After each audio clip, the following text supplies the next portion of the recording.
Eu quero falar a respeito de viver no propósito de Deus. Viver aquilo que Deus, Ele te ordena, que Ele te mostra, que Ele te, que Ele te instrui. E o que eu acho legal é que, quando Deus ele chega ali para Abraão, e Ele diz assim, eu tenho uma promessa para você. Ele não diz qual é, Ele não quer saber. Eu acredito que imediatamente Abraão diz assim, eu estou dentro. Eu gosto sempre de trazer, para a linguagem atual. E eu imagino que Deus chegou para Abraão e disse assim, eu tenho um plano aí para ti. E eu acredito que Abraão disse assim, eu estou dentro. Eu não quero nem saber. Aí Deus, não, mas espera aí, porque eu tenho a promessa para ti e eu vou te dizer quais são. E são 7 promessas. Na cara, ele disse, eu tenho 7 promessas. Para isso que eu tenho para você. Só que eu só preciso de uma coisa. Confia, obedece, vai em frente. São 7 promessas que Deus dá a Abraão. Número 1, ele, farei de ti uma grande nação. Nós já lemos todas essas ali, mas eu vou repetir para que você grave aí. Eu te abençoarei, eu engrandecerei o teu nome. Tu serás uma bênção. Abençoarei aos que te abençoarem. Amaldiçoarei os que te amaldiçoarem. Em ti serão benditas todas as famílias da terra. O que eu acho legal é que essas promessas que Deus ele promete ali a Abraão, ele envolve como 4 aspectos. Ele abrange ali o pessoal, a promessa para Abraão, o coletivo, porque ele diz que ele vai ser uma grande nação, o espiritual, porque ele diz tu vai ser um canal de bênção, e o relacional, o relacionamento dele com o próximo. Quem te abençoar vai ser abençoado. Quem te amaldiçoar será amaldiçoado. É como se Deus ele tivesse assim, desenhando um propósito completo ali para a humanidade. E o que me chama a atenção é que a única condição para que essa promessa se cumpra é que ele deveria obedecer. E eu gosto dessa palavra obedecer, porque obedecer ela não é um fato fácil. Sair da casa da tua mãe, do teu pai, para um destino que Deus está falando para Abraão assim, vai, sem que tu saiba qual é o destino, não é fácil. Fácil é para mim e para você, meu amigo, que a gente vem aqui, grupo de WhatsApp, quero ir para o Canadá, me bota aí no grupo de WhatsApp, e eu vou saber tudo que tem lá. Eu vou entrar aqui no grupo dos brasileiros em Toronto, aqui no Facebook, e eu vou saber como é que está o mercado de trabalho lá no Canadá. E isso é fácil. Agora, e quando Deus diz assim, eu vou para uma terra, eu vou te mostrar. Ele não diz o nome da terra ainda. Ele diz, eu ainda vou te mostrar. As promessas são essas. Tu quer ir? E a única condição é o obedecer. Ele não sabe quando que a promessa vai se cumprir. Ele não sabe quando que ela vai se realizar na vida dele. Mas ele tem uma certeza. Como eu e você deveremos ter essa certeza. Porque quando Deus ele nos lança uma promessa e nós estamos obedecendo aquilo que Ele direcionou para a gente, a promessa ela chega. Ela não existe esse negócio, Deus tirou. Não, se é aquilo que Deus te direcionou a fazer e Ele te prometeu uma coisa, aquilo vai acontecer. Aquilo vai acontecer. E tudo que Deus ele promete, ele vem acompanhado de uma obediência. Isso aqui, meu amigo, você pode pesquisar. Eu peguei aqui acho que 4 ou 5 exemplos, mas todas as vezes que Deus ele te promete uma coisa, Ele vai exigir que você tome uma decisão também.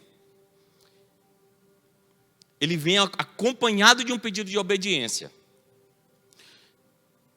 Eu vou te dar um exemplo. Abraão foi a gente está falando a respeito dele. O povo de Israel, a terra prometida, exige obediência. Deus prometeu Canaã, mas a geração que desobedeceu, ela morreu no deserto. Mas a nova geração, ela entra, liderada ali por Josué, e a promessa, ela está lá. Então, todas as vezes que Deus, ele te oferece ali uma promessa, ele vem daquela situação que ele vai dizer, ok, mas eu quero a tua obediência. Eu quero um posicionamento seu. E eu gosto de pensar dessa maneira, porque isso me lembra ali quando Jesus ele chega a Simão Pedro e ele diz assim, ô Pedro, tu me amas? Aí Pedro diz assim, é claro que o Senhor sabe que eu te amo, Jesus. E aí Jesus diz assim, então apacenta as minhas ovelhas. E ele pergunta de novo, tu me amas, Pedro? E ele diz o quê? Claro que eu amo Jesus. E ele diz, então apacenta as minhas ovelhas. Então todas as vezes que Jesus ele vem até nós, e ele nos faz uma pergunta de, você me ama? Você me obedece? É isso que você quer? Ele quer o quê? Ele quer uma retribuição em obediência. Ele quer ver a sua ação. Ele quer ver o seu posicionamento de acordo com aquilo ali.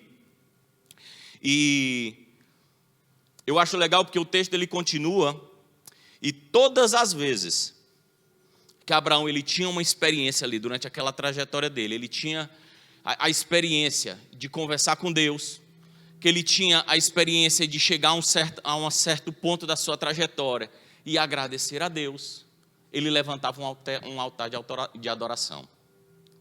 E isso aqui é um ponto legal, porque se a gente for trazer para o contexto de hoje, vamos trazer aqui para o nosso contexto de imigrante aqui nessa terra, aqui no Canadá, que eu queira dizer, é como se a gente fosse conquistando as coisas aqui nesse lugar, e todas as vezes que a gente conquista, quem aqui não lembra o primeiro carro que comprou? Para fugir desse inverno, a alegria, e qual é a primeira coisa que, vamos dizer assim, do cristão, né? Que ele faz, eu vou orar agradecendo, graças a Deus, é uma etapa. E eu acredito que era assim que Abraão fazia. Vencemos uma etapa. Sara, compramos o nosso carro. A nossa carruagem está ali, só jumento novo. Pá, altar de adoração. Meu Deus, comprei uma jaqueta nova. Não é mais jaqueta do, como é que chama aquele? Valley Village. É uma jaqueta nova, é uma jaqueta de marca. Um negócio que vai me deixar aquecido e bonitão. Altar de adoração, obrigado Jesus. E eu gosto sempre de trazer esse contexto do que é na Bíblia e o que é no dia de hoje. Eu tenho essa mente meio fértil aí, sabe?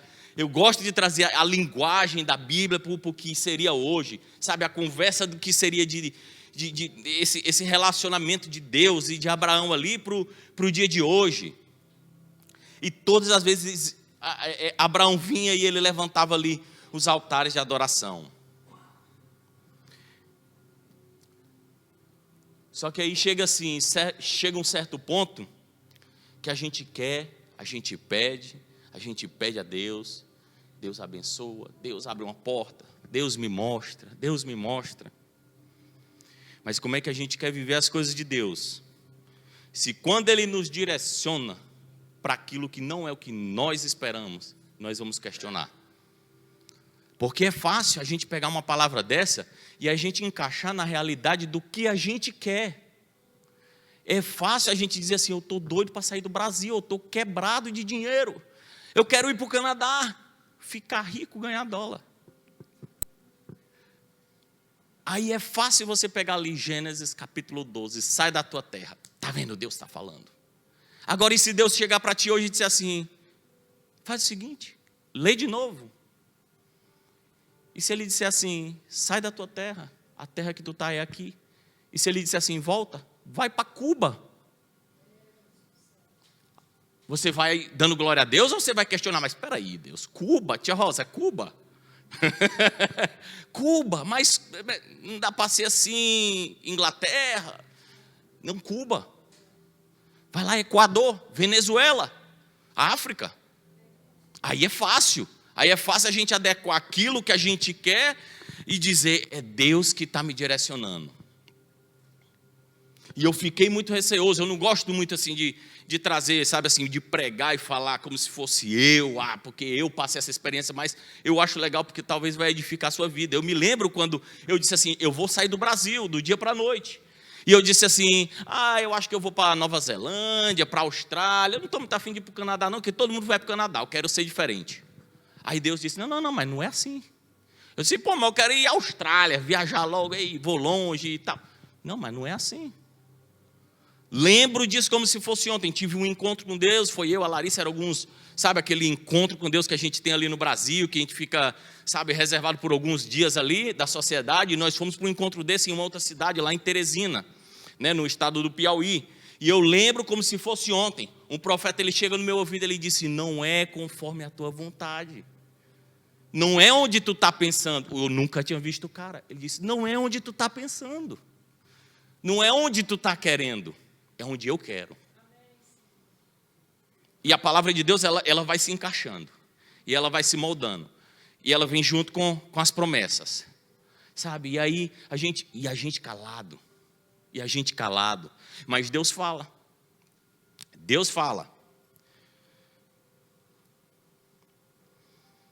E Abraão, ele começa a se direcionar ali para a região do Egito. E eu gosto dessa parte também porque ela ilustra bem quando nós estamos vivendo o propósito de Deus, mas vem os momentos difíceis. Eu acho que eu passei essa passagem em Gênesis 12, versículo 10. Eu quero para a gente ler, porque tem algumas pessoas que talvez não saibam muito bem dessa parte. Ela vai contar, ele vai retratar aqui, quando Abraão e Sarai, ainda não era Sara, eles estavam chegando na região do Egito, e Abraão ele ficou com medo, porque Sara era muito bonita, e eles iam chegar ali no Egito, e talvez as pessoas, sabe, ali o faraó, os manda-chuva ali da região, iam mandar matá-lo, porque estavam interessados em Sara. Vamos ler aqui para a gente entender melhor. Houve fome naquela terra, e Abraão desceu ao Egito, para ali viver algum tempo, pois a fome era rigorosa. Quando estava chegando ao Egito, disse a Sarai, sua mulher: bem sei que você é bonita. Quando os egípcios a virem, dirão: esta é a mulher dele, e me matarão, mas deixarão você viva. Diga que é minha irmã, para que me tratem bem por amor a você, e a minha vida seja poupada por sua causa. Quando Abraão chegou ao Egito, viram os egípcios que Sarai era uma mulher muito bonita. Vendo-a, os homens da corte de Faraó a elogiaram diante de Faraó, e ela foi levada ao seu palácio. Ele tratou bem Abraão por causa dela, e Abraão recebeu ovelhas e bois, jumentos e jumentas, servos e servas e camelos. Mas o Senhor puniu o Faraó e a sua corte com graves doenças por causa de Sarai, mulher de Abraão. Por isso, o Faraó mandou chamar Abraão e disse: o que você fez comigo? Por que você não me falou que era sua mulher? Porque disse que era sua irmã. Foi por isso que eu a tomei para ser a minha mulher. Aí estará sua mulher. Tome-a e vá. A seguir, o Faraó deu ordens para os seus para que providenciassem o necessário, que Abraão partisse com sua mulher e com tudo que possuía. Então, assim, você vê que quando você tem uma promessa de Deus, quando você tem um direcionamento, quando você está vivendo aquilo que Deus tem para a sua vida, é desse jeito. Vão vir os tempos difíceis, mas se Deus ele te prometeu assim: fica tranquilo, eu vou te levar lá, e sou eu que estou te levando, não é tu. Não é a tua vontade, é o que eu quero. Não importa se Faraó vai te matar, se é tua mulher, eu não deixo. Sou eu quem cuido. Sou eu quem cuido, meu amigo. Às vezes você está assim: meu Deus do céu, eu não aguento mais esse lugar aqui. São 8 anos, 10, 15 anos que eu estou esperando meu documento e o documento não sai. Deixa eu te dizer, se é o que Deus tem para a tua vida, se foi Deus que te guiou para esse lugar aqui, te acalma, meu amigo. Vai chegar, não importa, pode parecer imprevisível. Para Abraão ele disse o quê? Estou morto. A mulher é bonita, gatona, eu vou chegar lá, os caras vão crescer os olhos para cima dela, vão fazer o quê? Vão me matar. Não vai, meu amigo, não vai. Não era o que Deus tinha, não fazia parte do propósito de Deus. Não fazia parte do propósito de Deus Abraão chegar ali e mentir. Eu imagino que esse cara deve ter dito assim: meu Deus do céu, que tapa na minha cara. Eu não acreditei na promessa de Deus. Eu duvidei que Deus não estava olhando por mim. Eu desacreditei na proteção de Deus na minha vida. As dificuldades, meu amigo, debaixo da ordem de Deus, elas se tornam pilares. São pilares de crescimento. Vamos trazer para o contexto de hoje. Vou trazer para o contexto de hoje para você entender. Quantos de nós aqui já passamos por diversas experiências aqui nesse lugar? Aí quando você tem um amigo, uma pessoa conhecida que chega aqui, aí você diz: ixi, fica tranquilo, vou te cantar as pedras, meu amigo. Já passei por isso aí tudo. Dificuldade só me deixou mais forte. Ontem eu tinha, lá na minha casa, eu fiz um café para um casal de amigos. Foi engraçado, porque eles têm gêmeos. E aí ele dizia assim para mim, rapaz, Luiz, eu pensei que eu não ia dar conta, porque a gente tinha chegado, aí a minha mulher estava grávida, ela quebrou o pé, e eram gêmeos, e tal. Rapaz, eu olhei, teve uma hora que eu olhei para ela, e eu disse assim, ou tu vai para o Brasil, ou eu vou para o Brasil, senão nós dois a gente vai enlouquecer aqui nesse lugar. E eu olhava para ele assim, eu sei tudo que tu está falando, meu amigo, porque eu passei pela mesma coisa. E essas dificuldades, elas não vêm para te abater. As dificuldades que você encontra no meio do caminho ali, elas não vêm para te entristecer, para te fazer menor, para te, sabe, para te magoar. Ela vem para te fazer forte. Porque assim como ele, eu também tive o segundo. Ele teve 2 numa talagada só, né? Mas eu digo, a gente teve uma segunda gravidez. Aí a gente já está mais forte. Aí a gente já está mais preparado. Eu disse, meu amigo, a vida do imigrante aqui não é fácil. E aí a mulher dele disse assim, Luiz, mas é impressionante como eu me sinto outra pessoa. É impressionante como eu me sinto uma pessoa que mudou realmente. O meu ponto de vista, sabe, assim, das pessoas. Sabe, a minha compaixão pelo próximo. Sabe, como eu senti que o meu caráter foi mudado aqui nesse lugar. Sabe, como eu senti que eu sou uma pessoa, eu virei um ser humano melhor nesse lugar. E eu disse, tu tá vendo? As dificuldades não são para o nosso mal. É para o nosso crescimento. É para que nós nos tornamos melhores. E é isso faz parte do propósito de Deus. Deus, ele não vai te dizer assim, Marcelo, sai de São Luís, cara, do Maranhão, tu vai lá para o Canadá e tu só vai ganhar dinheiro. É isso, acabou. Tu vai continuar do mesmo jeito. Não, cara. Não é isso. Não é isso, é muito mais do que isso. Se é o que Deus tem para ti, é muito mais do que isso. No capítulo 13, ali de Gênesis, ele menciona que Ló, seu sobrinho, estava com ele. E ali a Bíblia, ela relata que os pastores, tanto de Abrão quanto de Ló, eles já eram tão prósperos ali com eles já eram tão próximos, Abrão e Ló, que os seus pastores, eles estavam tendo conflitos. Porque o rebanho era tão grande, eles já tinham tantas riquezas, que os pastores estavam, rapaz, isso aí é meu, chega para cá, não, rapaz, isso aqui é meu, as terras já não comportavam a riqueza deles. E aí a Bíblia, ela chega ali um ponto que ela menciona que Abraão chega para o seu sobrinho Ló e diz assim, ô Ló, meu amigo, você é meu sobrinho, eu amo você. Mas não está dando, cara, está tendo um conflitozinho aí, o negócio está muito grande, vamos dividir? Trazendo para o contexto de hoje, eu imagino que Abraão estava dentro dele assim, eu me garanto, a promessa é minha, para ele eu já não sei. Aí ele diz assim, ô Ló, olha toda essa terra aqui, meu amigo, você escolhe para onde você quer ir. Se você for para o East, eu vou para o West. Se você for para o Norte, eu vou para o Sul. Escolhe aí, meu amigo. Escolhe. E esse ponto é crucial.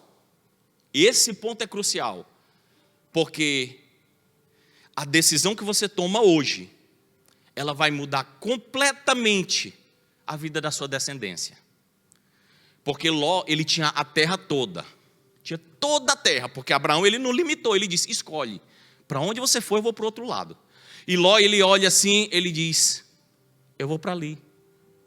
E ele escolhe as terras ao redor de Sodoma e Gomorra. Era uma terra que era conhecida por homens maus, homens que iam contra as vontades de Deus, os princípios de Deus.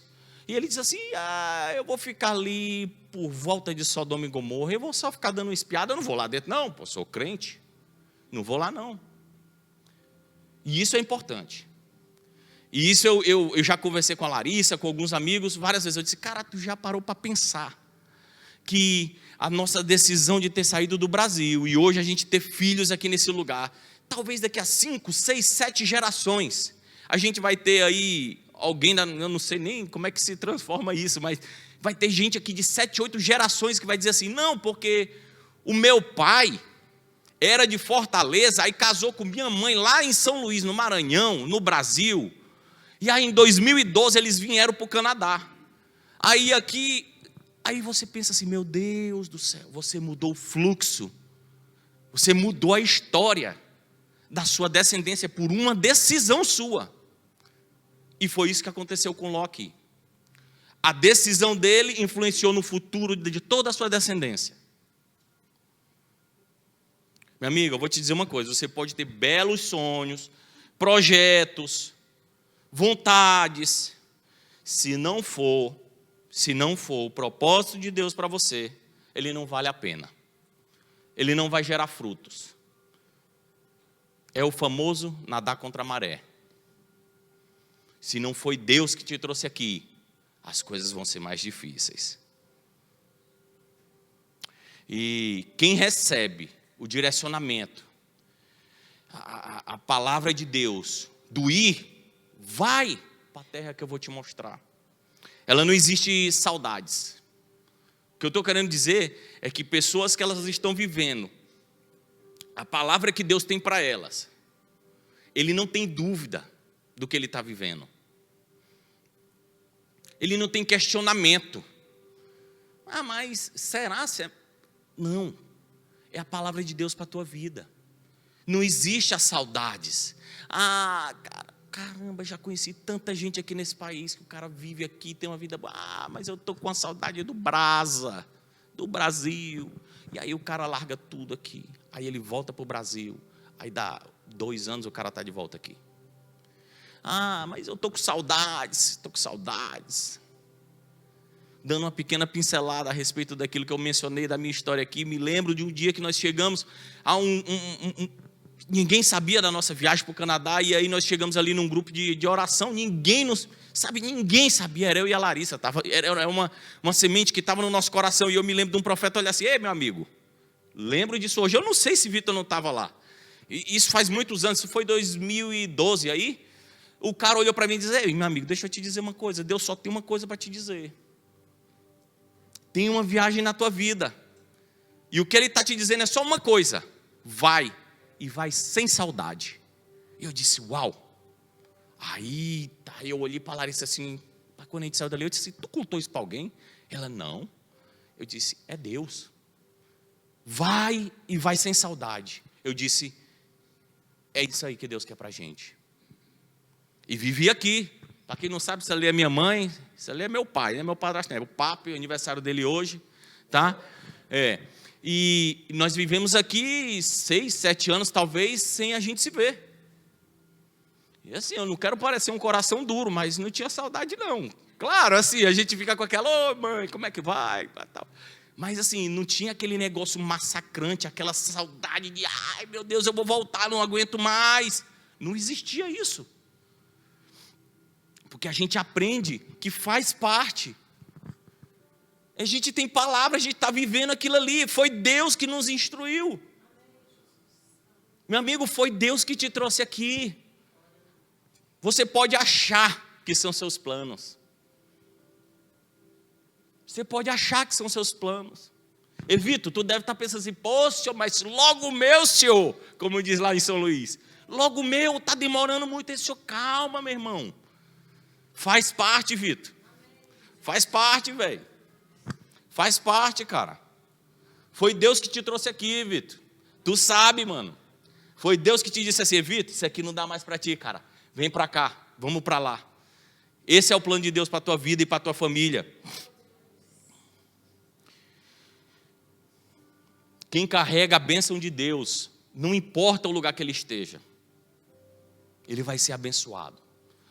Talvez você deva conhecer alguém aí que com certeza você tem aquele negócio de dizer assim, rapaz, mas o fulano, o que ele faz dá certo, cara. O que ele faz prospera. Onde ele vai, o cara se dá bem. Você talvez conheça uma pessoa assim, mas isso, deixa eu te dizer, isso é resultado disso aqui, ó. O ouvido sensível à voz de Deus. É um cara que ele não vai no oba-oba, ele não vive da emoção, ele vive do propósito de Deus para a vida dele. Ah, mas o que o cara faz dá certo, cara.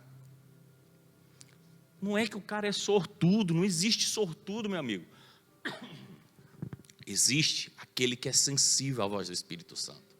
Existe aquele cara que ele não toma uma atitude de impulso pela emoção dele. Existe o cara que diz assim: eu não movo um pé antes de orar e ouvir a voz de Deus. Eu não movo um pé se Deus não me disser que aqui não é mais o meu lugar.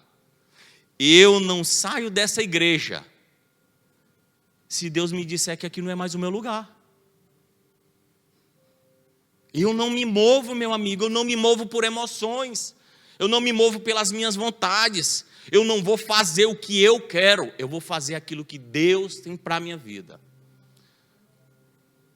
Você quer ser próspero? Obedeça. Escute. Tenha calma. Você quer ter uma família bem-sucedida?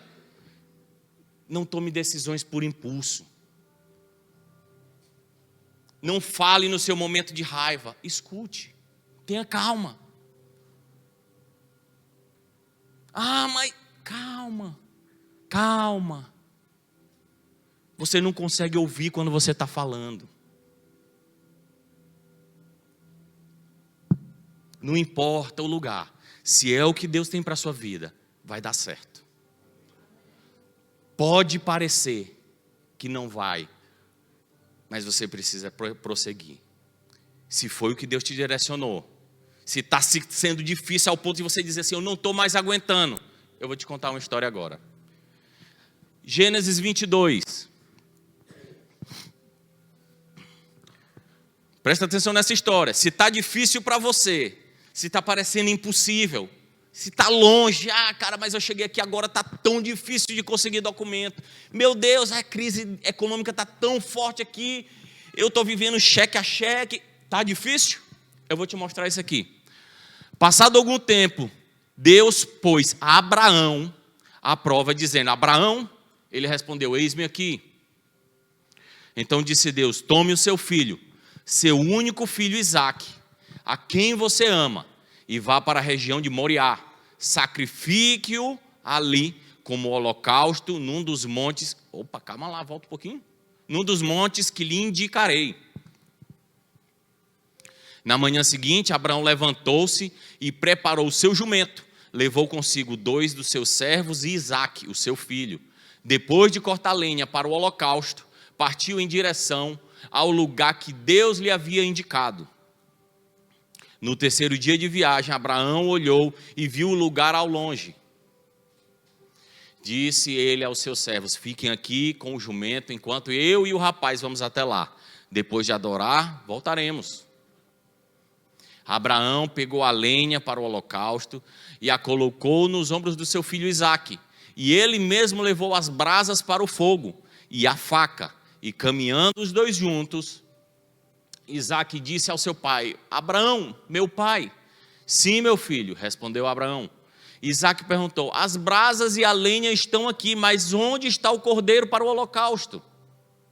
Respondeu Abraão: Deus mesmo há de prover o cordeiro para o holocausto, meu filho.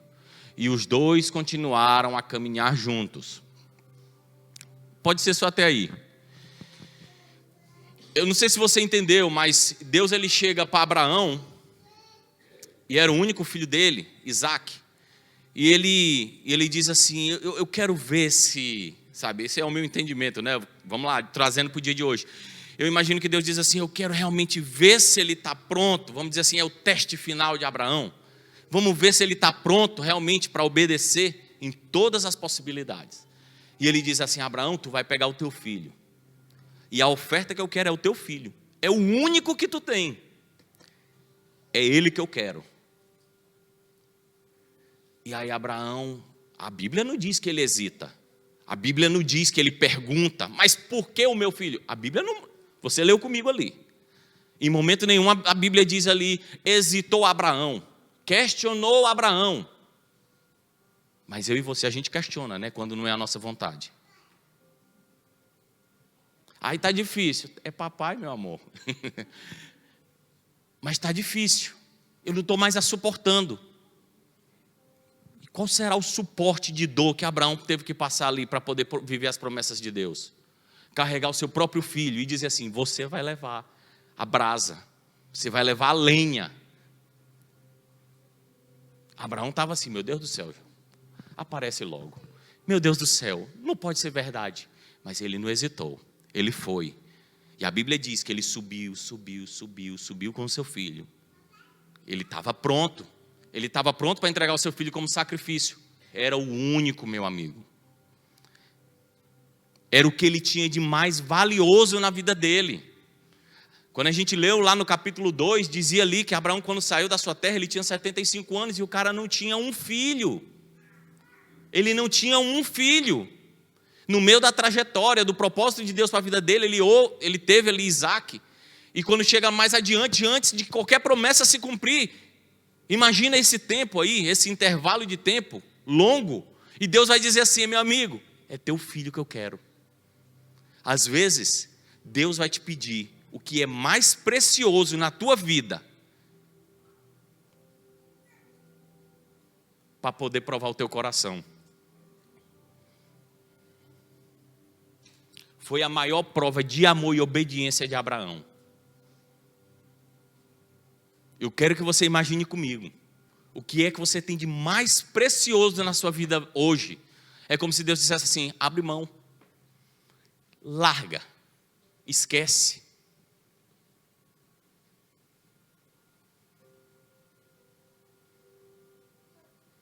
Deus ele não fez isso para ver Abraão tropeçar ou assistir a queda dele, mas sim para aprofundar a sua capacidade de obedecer e desenvolver o seu caráter. Deus ele te bota nas provações, não é para te ver fracassando, não é para te ver triste, não é para te ver deprimido, não é para te ver... Não, é para mudar o teu caráter, é para te desenvolver. E depois disso daí, Deus ele providencia ali a oferta a Abraão. E ele diz, calma, você passou. Eu imagino o alívio de Abraão ali. Calma, você passou no teste. Tá tudo certo, meu amigo. É isso aí. E aí, Deus, ele jura pelo nome dele mesmo. Não há nome maior. Ele faz um juramento. A gente vai para Gênesis 22, no versículo 16 e 17. Porque eu quero ler esse juramento que Deus faz a ele. 22, versículo 16. Eu acho que eu não te passei isso, né, Davi? Gênesis 22.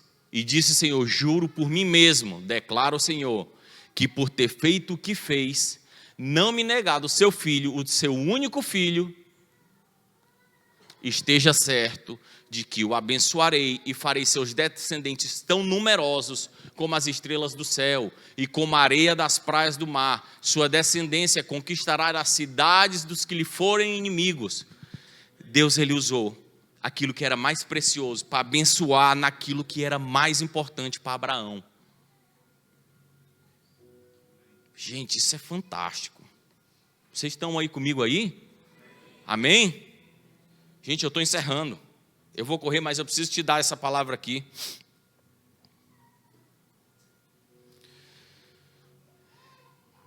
Gente, debaixo da palavra de Deus, ela tem um fluir. As coisas elas se encaixam. Elas acontecem naturalmente. Por mais que pareçam longe, Vitor, acredite fielmente no que Deus te prometeu. E Deus ele tá contando com você para cumprir as promessas também na vida dos outros. E eu gosto dessa palavra aqui, porque a gente, como cristão, muitas das vezes nós temos um pensamento egoísta, de achar que a promessa ela é minha e só vai acontecer comigo. E sou eu tudo que mais importa, e eu sou o queridinho do papai. Não. A palavra de Deus ela nos diz que nós somos um corpo. Nós somos o corpo de Cristo. E eu sempre penso isso. Nós somos um corpo de Cristo. Se Deus ele me promete algo, e aquele algo acontece na minha vida, e essa promessa está fluindo na minha vida, não faz sentido que ela seja exclusivamente minha. O corpo, ele quer dizer um número, um plural, mais de um, mais de dois, mais de três. Não faz sentido você achar que você vai vir para esse lugar aqui, para prosperar, ficar rico e todo o dinheiro ser seu no seu bolso. E você achar que só quem tem que ganhar dinheiro dentro da sua empresa é você. Os outros você dá o mínimo. E você achar que a promessa veio só para você e acabou. Não. Isso não é corpo. Isso não é pluralidade. Não faz sentido. Não faz sentido. Deus te abençoar só para o teu bem-estar. Não faz sentido Deus te abençoar para ser só você o feliz da situação, o feliz da história. Não faz sentido. Não faz sentido. A promessa de Abraão começou nele. E não ficou exclusivamente nele. Ele diz: eu vou fazer numerosos. A tua descendência ela vai ser ampliada. Não existe sou eu o queridinho do papai. Existe o somos nós, os queridinhos do papai. Não existe eu sou abençoado aqui nessa igreja. Não, existe o nós somos um povo abençoado.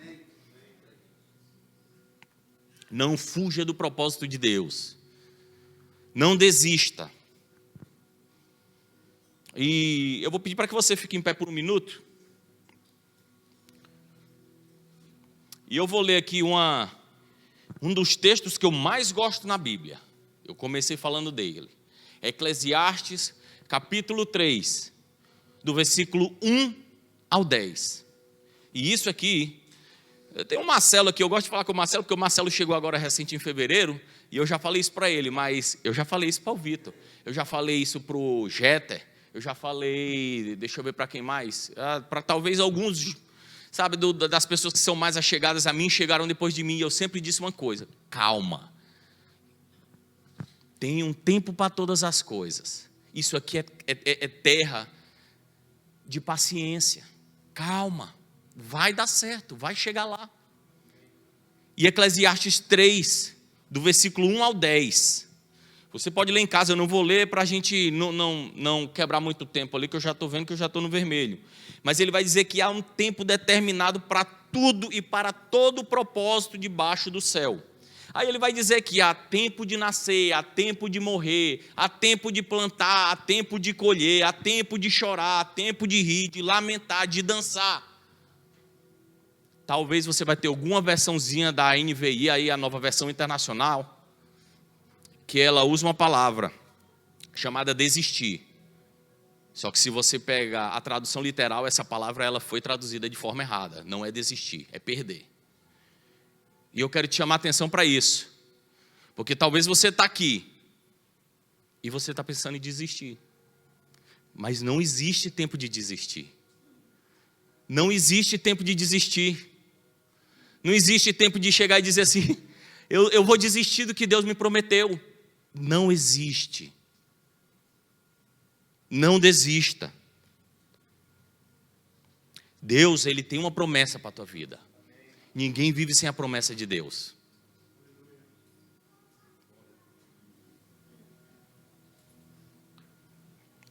E talvez o que você está dizendo é a falta de promessa de Deus na minha vida. Nada mais é do que a sua falta de agir. Talvez Deus já te chamou e você que ainda não foi.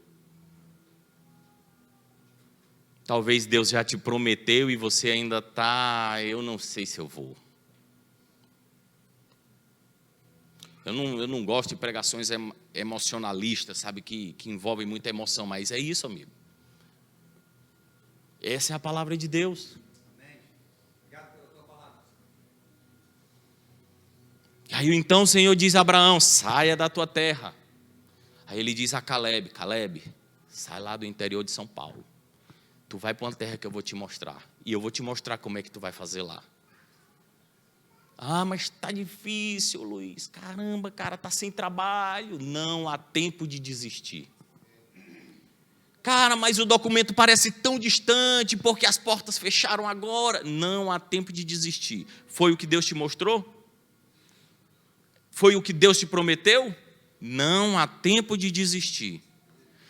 Mas tá muito ruim e ninguém consegue trabalhar. E as saudades? Não tem tempo para saudade.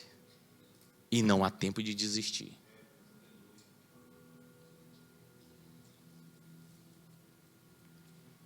Deus, Ele só está esperando um lugar de obediência. Eu vou te convidar a fechar os olhos, eu quero fazer uma oração com você.